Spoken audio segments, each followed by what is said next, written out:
Kasalukuyang nagpapahinga si Toto sa kubo ng kanyang namayapang lolo Ambo. Sira-sira na iyong kubo sapagkat wala nang nakatira. Mula sa Maynila, dumayo pa si Toto doon sapagkat mayroon siyang tinatakasang pinagkakautangan. Balak niyang dito na manirahan sa lugar ng kanyang lolo Ambo sa probinsya. Sira-sira man ang kubo ng kanyang lolo, ay pwedeng-pwede pa naman iyong ayusin. Kaunting panahon lang naman siguro ang kanyang gugugulin para masanay siya sa buhay sa probinsya. Wala naman kasi siyang ibang pagpipili ang lugar sapagkat iyon lang ang alam niya na pagmamay-ari ng kanyang lolo. Ilang oras rin siyang nagpahinga pagkatapos ng mahabang biyahe. Nang sa tingin niya'y nakabawi na siya ng lakas, kaagad siyang tumayo at kumilos. Kailangan niyang ligpitin lahat ng gamit na nagkalat sa loob ng kubo. May mga butas man ng dingding nun ay ayos niya. Maayos pa naman kasi ang bubong at talagang kaunting pag-aayos na lang ang kulang. Nasa gilid ng palayan ng kubong iyon at saktong anihan. Sana talaga'y makapasok man lang siya sa pag-ani ng palay nang sa ganun magkaroon naman siya ng pagkakakitaan. Sakto namang paglabas niya ay naroon sa labas ang isang matanda. Hindi niya alam kung sino yun sapagkat matagal na panahon na mula nang makapunta siya ron. Ngunit mukhang nakilala siya ng matanda. "Toto, ikaw ba yan? Kailan ka dumating?" Mukhang natuwa naman ng matanda nang siya ay makita. Kanina lang ho. Sino nga ho ulit kayo?" Maang na tanong niya sa matanda. "Naku, nakalimutan mo na nga ako. Maliit ka pa dati nang sumasama ka sa akin sa bukid. Matalik kong kaibigan ng lolo ang bumo. Ako si Oka. Akala ko masisira na itong kubo ng lolo mo na hindi ka na makakabalik dito." Sa kabila ng sinabi ng matandang si Oka, hindi pa rin niya ito natatandaan. Kayo po pala Mang Oka. Oo nga matagal ako hindi nakauwi rito. Mabuting at tandang-tanda ko pa ang lugar. Mang Oka, may alam kayong mapapasukang trabaho rito? Kahit ano ho, bala ko na kasing dito tumira Nakita niyang naupo si Mang Oka sapagkat masyado na yata itong nangangalay. May katandaan na rin kasi ito. Sa ngayon wala pa ako mairerekomenda sa'yo. Pero tatanungin ko yung isa kong apo mamaya. Baka kailangan pa nila ng tao sa talyer nila sa labasan. Pero kung gusto mo na kaagad na mapagkakakitaan, pwede kang mag-ani ng palay ko. Sakto at anihan ngayon. Alok pa ng matandang si Oka na ikinatuwa naman ni Toto. Malinaw na ang usapan nila ni Mang Oka na sasama siya sa pag-aani ng palay kinabukasan. Masyado yatang nawiwili ang matanda sa kanya na inaya pa siya nito sa bahay nito. Pinaunlakan naman ni Toto ang paniyaya nito sapagkat wala rin naman siyang gagawin sa kubo. Mas natuwa pa siya nang payagan siya ni Mang Oka na doon na manguha ng kawayan na gagamitin niya sa pag-aayos ng kubo ng kanyang lolo. Mula sa kanyang kubo, naglakad lamang sila ng ilang minuto bago nila marating ang tumpok ng kabahayan. Ilang saglit pa nga ay tumuloy sila sa isa sa mga kabahayang naroon. Maganda ang bahay na iyon at gawa sa simento. Masasabing may kaya sa buhay ang nakatira kapag ikaw ay nakatira lamang sa isang kubo. Doon siya dinala ni Mang Oka. Mukhang asensado na ang matanda sa buhay nito. Siguro'y maganda ang anihan ng palay nito at malawak din kasi ang palayan. Maraming mga batang naglalaro sa bakuran ng bahay. Ngunit dumiretso na sila ng Mang Oka sa kusina ng bahay nito. Naroon pala ang asawa nito at may kasamang babae. Sa tansya ni Toto, kaedad lamang niya ang babae. Siguro'y apo nito ang babae na noon nagluluto ng merienda. "Saktong-sakto ang dating namin Luto na ba iyan, Puring?" Tanong ni Mang Oka sa asawa nitong katuwang ng babae sa pagluluto. "Malapit na itong maluto. Sino iyang kasama mo, Oka?" Balik tanong dito ng matandang babae. "Si Toto. Natatandaan mo yung apo ni Ambo?" Napatingin naman sa kanya ang matandang babae. "Abay, oo naman. Ikaw na pala iyan, Toto. Matagal na panahon na mula nang makita ka namin. Ngayon binatang-binata ka na." Napangiti na lamang si Toto sa naging reaksyon ng matandang babae. Sinabihan pa nito ang apong babae na bilisan na sa pagluluto at nang makakain na raw sila ng merienda. Mukhang hindi pala kibo ang apong babae ng mga ito. Masyadong mahiyain na para bang hindi magawang tumingin sa kanyang gawi. Maganda ang babae, maputi at mahaba ang buhok. May ilalaban kung pagandahan lang din naman ang labanan. Magbibihis muna ako, Toto. Diyan ka muna ha. Hintayin mong maluto iyong niluluto ni Mika. Biglang paalam ni Mang Oka. Mika pala ang pangalan ng babae. Nang pumasok sa sala si Mang Oka, sumunod naman dito ang asawa nitong si Aling Puring. Naiwan tuloy sila ng babae na noon ay tahimik pa rin. Ano yung niluluto mo? Maya-maya ay tanong niya sa babae. Matagal bago ito nakasagot. Mukhang muntikan pa siyang mapahiya. Etong isa, banana Q. Eto namang isa, sumang balanghoy. Sagot nito na hindi pa rin magawang tumingin sa kanya. Alam niya ang banana Q, ngunit noon lamang niya narinig ang sumang balanghoy. Mukhang masarap yan. Ako nga pala si Toto. Pagpapakilala na lamang niya sapagkat hindi niya na alam ang susunod na sasabihin. Hindi alam ni Toto, pero mukhang tinamaan yata siya sa apo ni Mang Oka. Natapos na ito sa pagluluto at ipinaglagay pa siya ng merienda sa plato. Noon lamang nakatikim ng sumang balanghoy si Toto. Napakasarap pala nun at isa na iyon sa kanyang paborito. Nagsalo-salo ang lahat sa meriendang niluto ni Mika. Nabusog naman si Toto at talaga namang nawala ang kanyang hiya sa mag-anak. Magiliw naman kasi ang pakikitungo ng mga ito sa kanya, lalo na ni Mang Oka. Sumapit ng hapunan at nagpaalam ng umuwi si Toto. Hindi nga lang niya alam kung naroon pa ang mga gamit ng kanyang lolo. Hindi kasi niya iyon napansin kanina noong nagligpit siya. Hindi tuloy niya alam kung mayroon siyang pagsasaingan. Dumito ka na muna, Toto. Habang hindi pa naayos ang kubo ng lolo mo, pwede kang manatili rito. Doon ka sa kamalig sa likod bahay. Walang natutulog doon at saktong-sakto. Bukas magsisimula na ang pag-aani ng palay. Kaya mas mainam na magkasama tayong aalis bukas. Kunin mo na lamang ang mga gamit mo doon sa kubo ng lolo mo. Huwag kang mahiya rito. Parang kapatid na ang turing ko sa lolo mo. Kaya parang apo na rin kita. Sa sinabing iyon ni Mang Oka, nasiyahan si Toto. Tumalima nga siya at kinuha ang kanyang mga gamit. Nagagalak siya, lalo pa at sa kanyang pagpayag sa alok ni Mang Oka ay mapapalapit siya kay Mika. Hanggang sa ilang minuto lang, nakabalik siya sa bahay ni Mang Oka. Iginiya na siya nito sa likod bahay kung saan naroon ang kamalig na sinasabi nito. Sarado naman iyon at gawa sa pawid. May tulugan at katabi nun ang ilang sakong palay. Nagsisilbi rin pala iyong tambakan ng palay. Kahit papaano, ganoon na lamang ang pasasalamat ni Toto. Huwag ka na magluto. Kapag kakain kami, tiyak na makakakain ka rin. Huwag kang mahiya ha. Isipin mong sarili mong bahay ito at sarili mo kaming pamilya. Kung may kailangan ka, huwag kang mahiyang magsabi. O siya, sige. Ilagay mo na yung mga gamit mo riyan at kakain na tayo ng hapunan. Labis-labis na ang kabaitan ni Mang Oka kay Toto.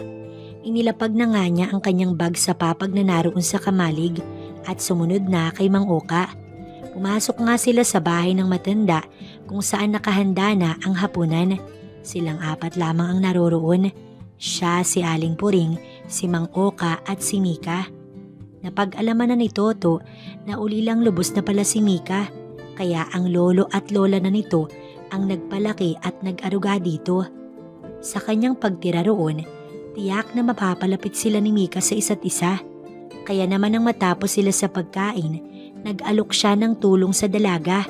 Tutulungan niya ito sa paghugas ng mga platong kanilang pinagkainan. Tumanggi pa ito noong una, ngunit kalaunan, hinayaan na din siyang tumulong. Naroon naman na sa sala ang matandang mag-asawa at nanonood ng telebisyon. Tapos ka na sa pag-aaral? Maya-maya ay tanong ni Toto kay Mika. Kung hindi kasi siya kikibo, malabong magsalita ang dalaga. Magtatatlong taon na ako sa kolehiyo sa darating na pasukan. Tipid na sagot nito. Ganun ba? Malapit ka na palang makapagtapos. Anong kurso mo? Tanong pa niya sapagkat ayaw niyang maputol ang kanilang usapan. Education. Ikaw, hindi ka na nag-aaral? Sa wakas ay ito naman ang nagtanong. Kahit paano, naging interesado rin ito sa kanya. Hindi na, wala kasing budget. Kaya nga ako umuwi dito sa probinsya kasi mahirap ang buhay doon sa Maynila. Okay na rin ito, tahimik ang buhay. Pagkatapos ng kanyang sinabi, muling namayani ang katahimikan sa kanilang pagitan. Mika, pwede bang magtanong? Lalakasan na lamang ni Toto ang kanyang loob. Sige lang, ano ba yun? Sa puntong iyon, tapos na sila sa paghuhugas ng plato.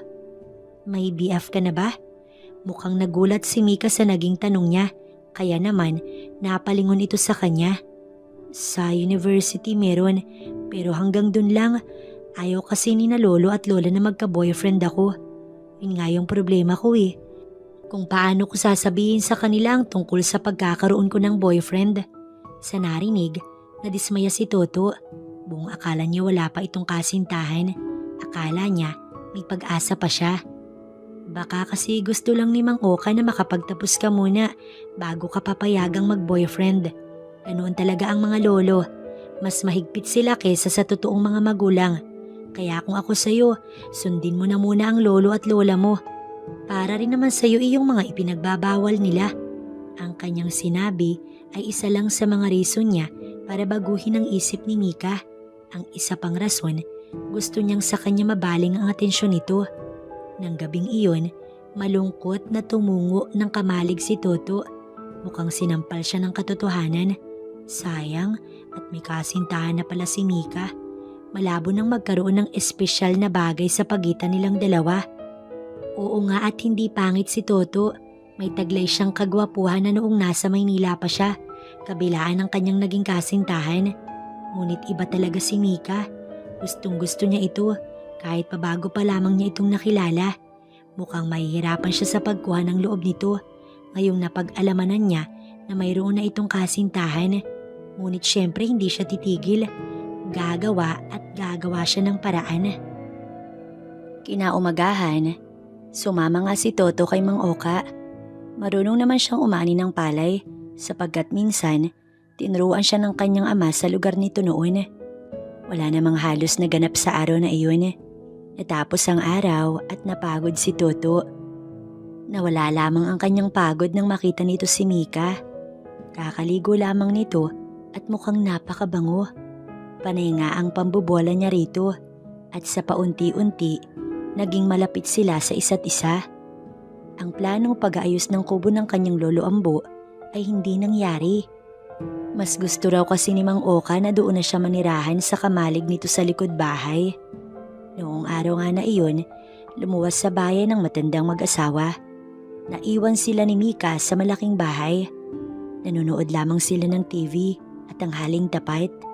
Busy si Mika sa hawak nitong cellphone kaya panaka-naka. Ninanakawan na lamang ito ng tingin ni Toto. Siguro ay kausap na naman ito ang boyfriend. Lihim na naiinggit si Toto. Habang tinitignan niya kasi si Mika, talagang mas lalo itong gumaganda. Fresh na fresh itong tignan at katatapos lamang nitong maligo. Napalunok si Toto. Iniisip niya kung kailan kaya niya makakamit si Mika. Kung sana na paaga ang dating niya roon, sana'y wala pa itong kasintahan. Hoy, ayos ka lang? Bahagya siyang napaigtad sa biglang pag-untag na iyon sa kanya ni Mika. Nakatingin na pala ito sa kanya na nakatulala rito. Hindi naman niya malaman ang kanyang sasabihin. Para bang masyado siyang nadala ng kalungkutan at ramdam na ramdam niya ang labis na lungkot. Mika, may sasabihin ako sa'yo. Halos pabulong niya iyong ibinigkas na ipinagtaka ni Mika. Kumunot ang noo nito at hinintay ang kanyang sasabihin. Mika, gusto kita. Kaso lang malabo na kasi may boyfriend ka na. Ang gusto ko lang sabihin na hindi mawawala itong pagkagusto ko sa'yo kahit pa magalit ka sa akin. Mukhang hindi na nabigla si Mika sa kanyang sinabi. Nanatili lamang ito sa kinauupuan nito. Mukhang hinintay pa ang susunod niyang sasabihin. Wala namang masama sa sinabi ko, di ba? Nagpakatotoo lang ako, Mika. Alam kong wala na akong pag-asa sa'yo pero ito lang ang pagkakataon kong umamin sa'yo. Huwag kang mag-alala. Wala akong gagawin.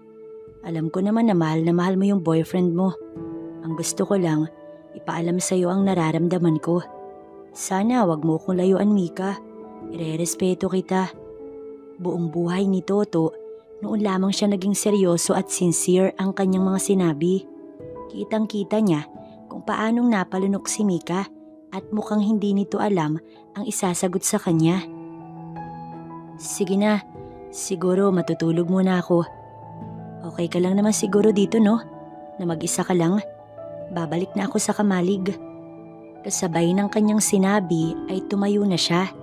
Iniwan niya si Mika na hindi man lang makapagsalita. Natatakot siya na baka magalit ito sa kanyang sinabi, kaya tumakas muna siya at pumasok sa Kamalig. Sa tanang buhay niya, bakit kasi kay Mika pa siya tinamaan? Sumapit ang hapunan ay nakauwi na ang dalawang matanda. Maraming pinamili ang mga ito at kaagad naman siyang tinawag ni Mang Oka upang saluhan ng mga ito sa pagkaing pinamili mula sa bayan. Halos hindi magawa ni Toto ang tumingin kay Mika. Sa totoo lang, gusto niya nang umiwas. Ramdam niya kasi na habang tumatagal, masasaktan siya sa katotohanan kailanman hindi mapapasa kanya si Mika. Ngunit mukhang ito naman yata ang panay ang lapit sa kanya. Nung una akala niya, tahimik ito ngunit nagbago iyon. Naging makulit ito sa kanya simula nang umamin siya rito. Hanggang sa isang gabi, pabiling-biling lamang sa papag si Toto. Hindi siya makatulog. Iniisip niya kung normal pa ba ang sakit na nararamdaman niya. Sa tuwing nakikita niyang masaya si Mika, na lihim na kinakausap ang boyfriend, nadudurog si Toto. Kapag nagkataong makamit niya si Mika, hindi siya gagawa ng bagay na ikakasira nila. Nagustuhan niya ang pamumuhay roon at wala siyang problema sa dalawang matanda. Sigurado naman siya na kapag siya ang magiging kasintahan ni Mika, tiyak na matatanggap siya ni Mang Oka. Maya-maya pa, nakiramdam si Toto. May narinig kasi siyang kaluskos sa labas ng Kamalig. Malalim na ang gabi, ngunit bumangon si Toto. Ramdam niyang may tao sa labas ng pinto ng Kamalig. Kaya naman, lumapit siya sa gawin ng pinto. Nakiramdam siya't maya-maya lang, nagpa siyang buksan yun. Nagulat pa siya nang makita roon si Mika. Umiiyak ito at kaagad na yumakap sa kanya. Sa gulat, hindi nakahuma si Toto. Mabilis ang mga pangyayari. Hindi niya alam kung bakit umiiyak si Mika. Ngunit isa lang ang alam niya. Nagustuhan niya ang biglang pagyakap nito sa kanya. Hanggang sa nagawa niyang itanong kung bakit ito umiiyak. Nag-break na kasi kami. Wala naman akong ginawa sa kanya pero madalas siyang nagagalit sa akin. Feeling ko, wala akong karapatang magreklamo sa kanya. Oras lang naman niya yung hinihingi ko pero hindi niya maibigay. Tapos nag-away kami at siya pa ang nakipaghiwalay sa akin. Ramdam ni Toto ang bigat sa dibdib ni Mika ng mga oras na iyon. Masaya siya sa ibinalita nito sa kanya, ngunit hindi niya maiwasang masaktan para dito. Napalunok siya at isinara ang pinto ng Kamalig. Iginiya niya sa papag si Mika at doon niya ito balak na aluin. Awang-awa naman siya rito, ngunit baka sign na rin yun kasi silang dalawa lang talaga ang para sa isa't isa. Ginawa ni Toto ang lahat para mapawi ang sakit na nararamdaman ni Mika, hanggang sa tuluyan na nga itong tumigil sa pag-iyak at napatingin sa kanya. Nagkatitigan silang dalawa at hindi nila mabasa ang isip ng isa't isa. Napalunok si Toto. Talagang napakaganda ni Mika. Namumula ang pisngi nito sa pag-iyak, kaya naman nagawa niyang haplusin iyon ng marahan. Sinundan naman ng tingin ni Mika ang kanyang palad na humaplos sa pisngi nito. Ramdam ni Toto ang init na nagmula sa pisngi ng dalaga.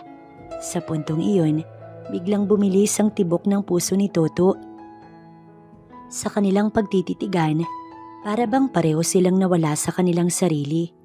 Unti-unti niyang inilapit ang kanyang muka sa mukha ng dalagang nasa kanyang harapan. Nandito naman ako, Mika. Hindi kita sasaktan kaya pagkatiwalaan mo ko. Namumungay ang mga matang pabulong na wika ni Toto. Hindi naman nakaimik si Mika. Kaya naman, sinamantala na ni Toto ang pagkakataon na idampi na ang kanyang mga labi sa nakatikom na mga labi ni Mika. Sa wakas, Naramdaman niya ang init ng mga labi nito. Napapikit pa siya ng husto sapagkat kasabay ng kanyang ginawa ay ang tila hindi niya kayang ipaliwanag na pakiramdam na bumangon sa kanyang katawan.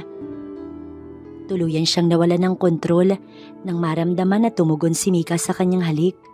Halos mawala siya sa katinuan nang kumapit sa kanyang batok ang mga braso ni Mika. Sa puntong iyon, alam niyang may mangyayari. Hindi niya lubos sa kalain na ganoon pala kasaya sa pakiramdam ang mahalikan si Mika. Sa mga babaeng kanya nang nahalikan ay bukod tanging si Mika lang ang naramdaman niyang ganun. Iniingatan niya ito at gustong gusto niya itong ingatan. Mahal niya si Mika at hindi na magbabago iyon. Hanggang sa mag-umpisa na nga siyang damhin ang mga bagay na iyon kay Mika. Katakataka na hindi man lang ito tumutol. Hinayaan siya nito sa kung anumang ginagawa niya. Hanggang sa huminto siya sa paghalik sa bibig ng dalaga. Bumaba ang kanyang halik at malaya naman itong inalay sa kanya yun. Bumilis na ang bawat paghinga ni Toto sa labis na galak na kanyang nararamdaman. Hindi niya maipaliwanag ang kanyang nadarama sapagkat ang alam lamang niya ay excited siya. Kailangan niyang sulitin ng husto ang gabing iyon lalo na at alam niyang walang mangiistorbo sa kanila ni Mika. Kaya naman, nagawa niya na itong ihiga sa kanyang higaang papag. Walang kahit na anong pagtutol si Mika sa ginawa niya. Buong ingat naman ang kanyang bawat kilos sapagkat ayaw niyang madaliin ang lahat. Pinakatitigan niya si Mika habang nakahiga sa kanina'y kanyang hinihigaan. Napakaganda nito't walang katulad. Muli siyang napalunok. Hindi na siya makapaghintay kaya naman muli niya itong binigyan ng isang mainit na halik sa mga labi. Pinalalim niyang muli ang kanilang halikan hanggang sa tila pinananabikan na rin siya ni Mika. Halos ayaw nitong iwan niya pansamantala ang mga labi nitong nakaawang. Mukhang mapalad si Toto ng gabing yun, kaya naman ganoon na lamang ang kanyang tuwa. Hanggang sa natagpuan na lamang ni Toto ang kanyang sarili na isa-isa nang tinatanggal ang mga sagabal na iyon kay Mika. Noon ay talaga namang napakasaya ni Toto.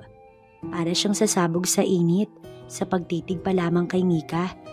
Kaya naman, hindi na siya nagpatumpik-tumpik at agad na ngang dinama iyon. Mukhang nagustuhan naman nito ang kanyang ginawa. Kaya naman, ganoon na lamang ang tuwa ni Toto. Natutuwa si Toto na malaman na sobrang nagugustuhan ni Mika ang ginagawa niya. Ramdam ni Toto ang paghigpit ng hawak ni Mika sa kanya. Hindi siya makapaniwala na sa mga oras na yun ay kanya nang nararanasan ang bagay na pinapangarap. Hindi niya na kaya pang maghintay pa, kaya naman muli niyang ginawaran ng halik si Mika. Alam niyang iisa lang naman ang kahahantungan ng mga nagaganap. Sa kalagitnaan ng gabi at malamig na hangin, naroon sila ni Mika at magsasalo sa init na kanilang nararamdaman. Maya-maya pa nga ay pumuyesto na si Toto. Hinayaan naman siya ni Mika. Sa puntong iyon, handa na si Totong gawin ng lahat hanggang sa halos hindi siya makapaniwala na siya pa ang makakakuha dito. Siya ang unang lalaki para kay Mika. Natutuwa siyang malaman ang bagay na iyon. Nahirapan pa nga siya nung una. Halos wala siyang pagsidlan ng saya ng mga oras na yun. Alam niyang nasasaktan si Mika pero mapapawi din naman yun. Hinawakan niya ang mga kamay nito habang namumungay ang mga matang tinititigan niya ito sa mga mata. Napapakagat labis si Mika. Ang pangyayaring iyon ay ang pangahawakan ni Toto upang mas lalo pang mahalin si Mika. Wala siyang pakailam sa susunod pang mga araw. Alam ni Toto na tiniis ni Mika ang sakit na kanyang dulot. Ginawa naman niya ang lahat para kahit papaano hindi ito gaanong masaktan. Hanggang sa siya naman ang hindi makapagpigil. Kakaibang saya ang hatid sa kanya ni Mika. Sayang halos hindi niya kayang ipaliwanag. Napapikit pa ng husto si Toto. Gigil na gigil. Habang tumatagal kasi, mas lalong sumisidhi ang pagsasayang kanilang pinagsasaluhan. Talagang walang kahit na sino ang maaaring humadlang sa ginagawa nila ng gabing yun. Halos masira na ang papag na kanilang kinaroroonan. Ngunit walang pakialam si Toto. Patuloy lamang siya sa ginagawa niya. Halos mabaliw sa kanya si Mika. Hindi niya alam kung anong meron at masyado yatang maswerte sa gabing yun. Kung sana ganoon lamang kasaya ang kanyang nararamdaman sa pagsapit ng gabi. Sana nga lang, hindi iyon ang una at huli. Sana lang talaga maulit pa iyong muli. Ilang saglit pa, bahagya siyang nakaramdam ng pagod. Kinailangan niya magpahinga. Saglit siyang bumawi ng lakas sapagkat